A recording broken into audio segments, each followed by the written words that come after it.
తన అత్తగారు గూడా ఒక జడ్జిగా విన్నాం.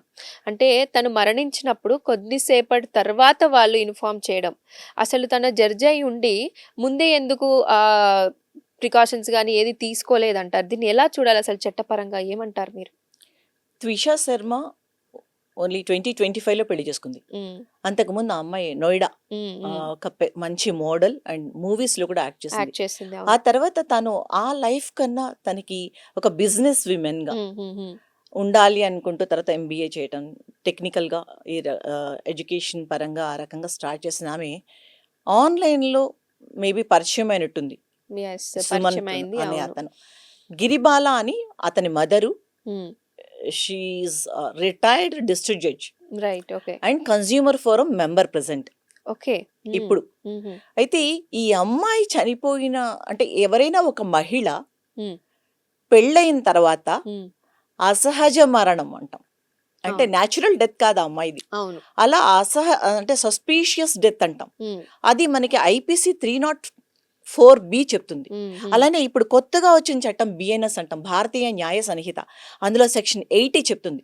ఆ తర్వాత మనం బాగా చూసినట్లయితే అబెట్మెంట్ ఆఫ్ సూసైడ్, హ్మ్. సూసైడ్కి హ్మ్. ప్రొవోక్ చేయబడింది అని మనం వార్తల్లో వింటున్నాం. హ్మ్. హ్మ్. అలా ఆత్మహత్య చేసుకుంది అని ఒక పక్క చూపిస్తున్నారు. వరకట్లపు వేధింపులంటున్నారు. వరకట్ అది 498A హ్మ్. అది వరకట్నపు వేధింపులు. హ్మ్. అంటే demanding of dowry, demanding of immovable properties, movable properties అని ఏదో 2,00,000 ఆమె డిమాండ్ చేసింది అని చెప్తా ఉంటే, ఈ గిరిబాల గారు వచ్చి నేను 8,00,000 ఇచ్చాను, హ్మ్. 7,00,000 ఏదో రైట్. ఇచ్చాను, అవును. నేనెందుకు డిమాండ్ చేస్తాను అని కవర్ చేసుకుంటోంది ఆవిడ. హ్మ్. హ్మ్. ఇందాక మీరన్నట్టు ఒక డిస్ట్రిక్ట్ జడ్జి రిటైర్డ్ అయినప్పుడు, హ్మ్. వాళ్ళ ఇంట్లోనే ఒక నేరం జరిగినప్పుడు అప్పుడు ఆమె ఎలా రియాక్ట్ అవ్వాలి అనేది మనం ఫస్ట్ ఆలోచించాల్సిన విషయం. రైట్. అవును.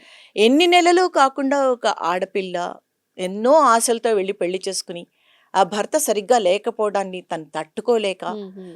అండ్ పేరెంట్స్‌తో కూడా ముందు రోజు కూడా మాట్లాడింది. ఆ నైట్ అవును. కూడా జస్ట్ మాట్లాడుతూ తన భర్త రాగానే అది ఇక్కడ కట్ చేసింది, సేఫ్‌గా లేనట్టు డిస్కనెక్ట్ ఫ్రెండ్స్‌తో చేసింది. కూడా చెప్పింది. ఫ్రెండ్స్‌తో కూడా చెప్పింది. అందరితో తను షేర్ చేసుకుంది.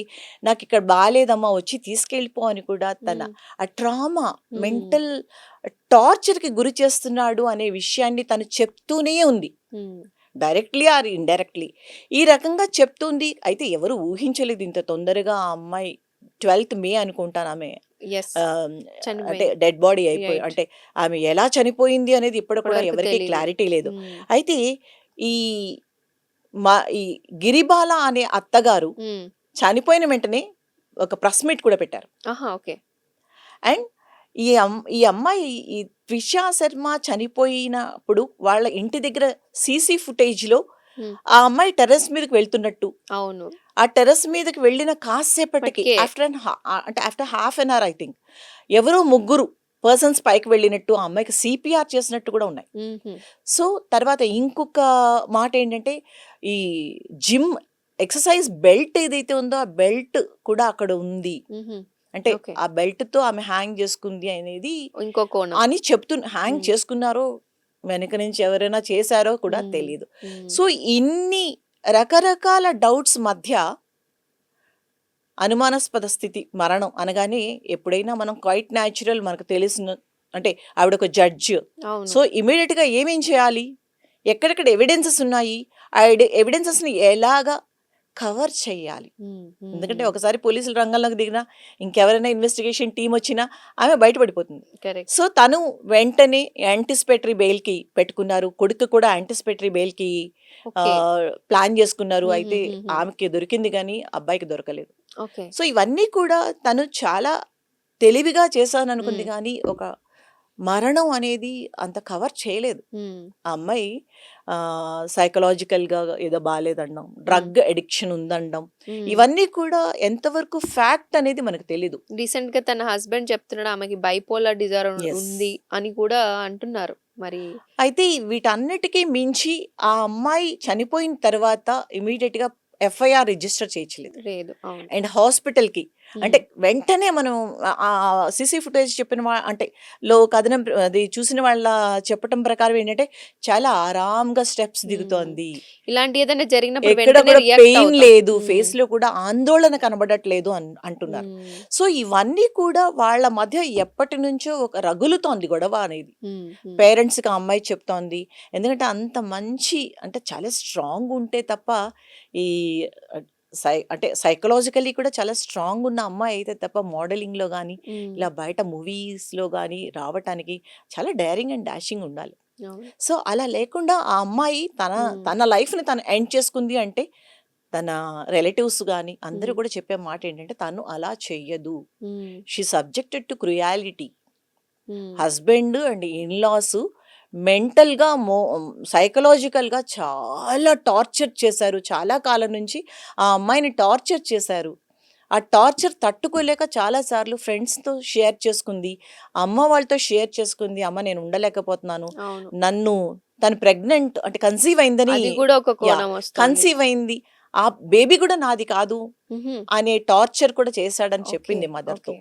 సో ఒక సైకలాజికల్గా ఒక విమెన్కి ఎంత డిగ్రేడ్ చేయాలో, అండ్ కొన్ని మనం అనకూడదు కానీ ప్రాస్టిట్యూషన్ వీటి గురించి కూడా మాట్లాడింది అని విన్నాం.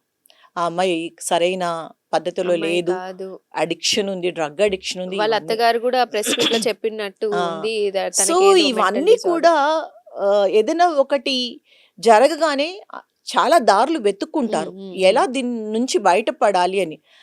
అండ్ రిలేటివ్స్, త్విషా రిలేటివ్స్ కూడా ఒక భయం ఏంటంటే the stature of the mother in law and judicial background, legal background of the mother in law వీళ్ళకి చాలా భయాందోళనలకు గురి చేస్తున్నాయి.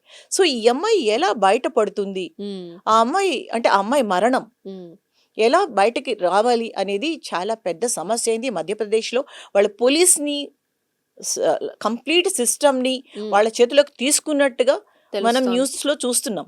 అయితే ఈ మధ్య రీసెంట్ గా మొన్న 24th Supreme Court of India suo motu కింద కాగ్నిజెన్స్ తీసుకుంది.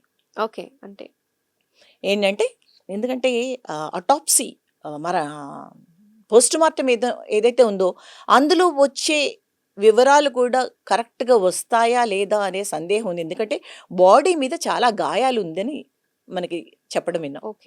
ఆ అమ్మాయి చనిపోయింది, హ్యాంగ్ చేసుకుంటే ఓన్లీ నెక్ దగ్గర కొంచెం మనకి మార్క్ తెలుస్తుంది, బట్ బాడీలో చాలా దగ్గరలో ఆ అమ్మాయి మీద గాయాలు ఉన్నాయి. సో ఆ అమ్మాయి మీద ఎవరో మ్యాన్ హ్యాండ్లింగ్ చేశారు అనేది కూడా ఆ అమ్మాయి కజన్ చెప్తోంది. అండ్ ఆ అమ్మాయి మిలిటరీలో పనిచేసే బ్రదర్ కూడా చెప్తున్నారు. సో ఇవన్నీ చూస్తే ఏదో సమ్ కాన్స్పిరసీ ఏదో ఉంది వెనకాల, అంటే బయటకి తెలియట్లేదు. కానీ అంత హడావుడిగా ఆమె యాంటిసిపేటరీ బెయిల్ కి వెళ్ళటానికి కారణం ఏంటి అంటే మనకి 304B అండ్ BNS 80. ఎవరైనా ఒక మహిళ, వివాహిత మహిళ 7 years లోపల అనుమానాస్పద స్థితిలో చనిపోతే not less than 7 years jail శిక్ష ఉంటుంది. అండ్ వీళ్ళు కంపల్సరీగా ప్రూవ్ చేసుకోవాల్సి ఉంటుంది ఆ మరణం సహజ మరణం, లేదా ఆమెకి ఏదో డిప్రెషన్ వల్ల దేని వల్ల సూసైడ్ చేసుకుందే గాని నాకు గాని అంటే ఈ అత్తగారు గిరిబాలకు గాని ఆ కొడుకుకి గాని ఏ రకమైన సంబంధం లేదు అని అత్తమామలు చట్టంలో క్లియర్ గా చెప్పడం జరిగింది. సాక్షి టీవీ ప్రసారాలను నిలిపివేయడం చట్టరీత్యా నేరం. సాక్షి టీవీ ప్రసారాల కోసం మీ స్థానిక కేబుల్ ఆపరేటర్ని వెంటనే సంప్రదించండి. DTHలో, ఇంటర్నెట్లో కూడా సాక్షి టీవీ ప్రసారాలను వీక్షించవచ్చు.